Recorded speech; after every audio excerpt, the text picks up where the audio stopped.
See, I mean, I'm with Adrien Broner. You know, Adrien Broner, he been ducking and dodging a lot of fights. He been coming in overweight. Actually, Salido fought him, and I mean Santiago fought him, and he gave Adrien Broner a run for his money. A lot of people were vouched for that.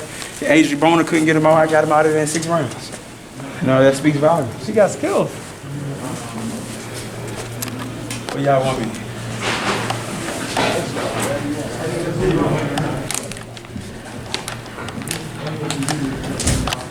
Gary, Antuanne, Russell, congratulations on the win.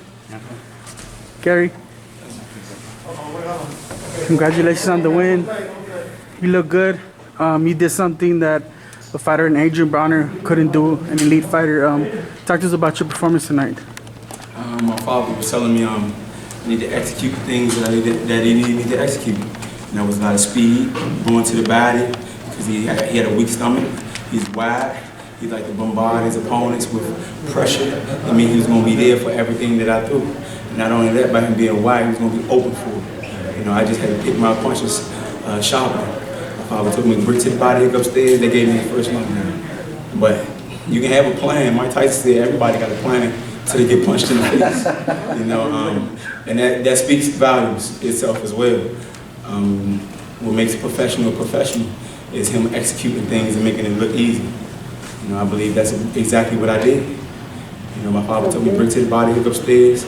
Like I said, they gave me my first knockdown. I executed it, and it looked easy. You walked in here calling out Adrien Broner, man. Do you really feel you're ready for that? And if that was next, would you take that kind of fight? Are you ready for that? Definitely. I asked for it, didn't I? You know, I've been looking for a couple more fighters. I've been looking for Robert Easton. I've been looking at John. What's the guy from England? Josh Taylor? Josh Taylor, yeah, he just recently fought. Tank, he's bouncing up and down in weight, can't make weight. He's at 140. It's a lot of people in the weight division. But like I said, I called out Adrien Broner. Adrien Broner couldn't do what I did. I got him out in 6, he couldn't get him out. 7. Gary was telling me that if you did that, he would feel that you're ready for that kind of opponent. Gary, do you want to add a little bit to him calling out Adrien Broner? Is he ready for that? Of course. Adrien Broner has been a household name for a long time.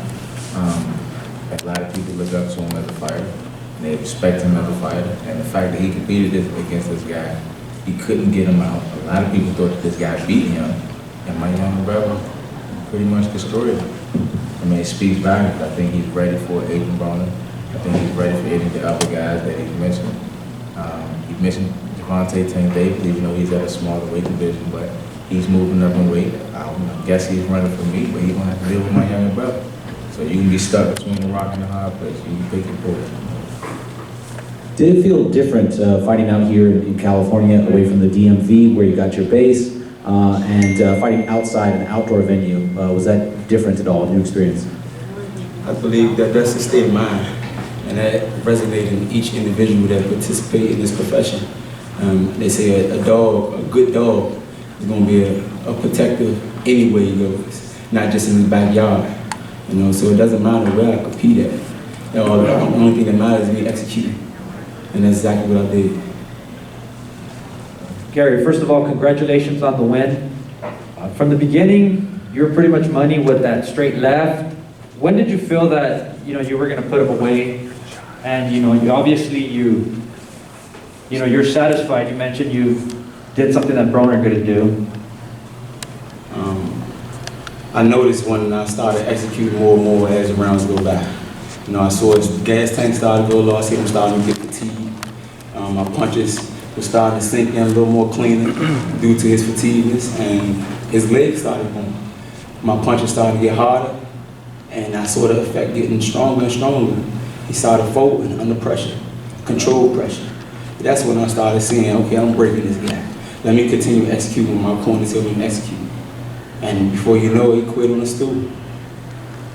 What do you have to tell the rest of the 140 division?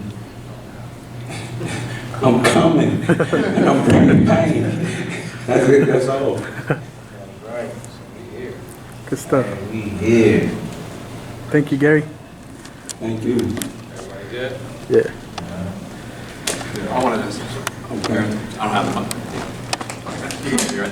So you said you wanted to fight probably 3-4 more times before getting to the title.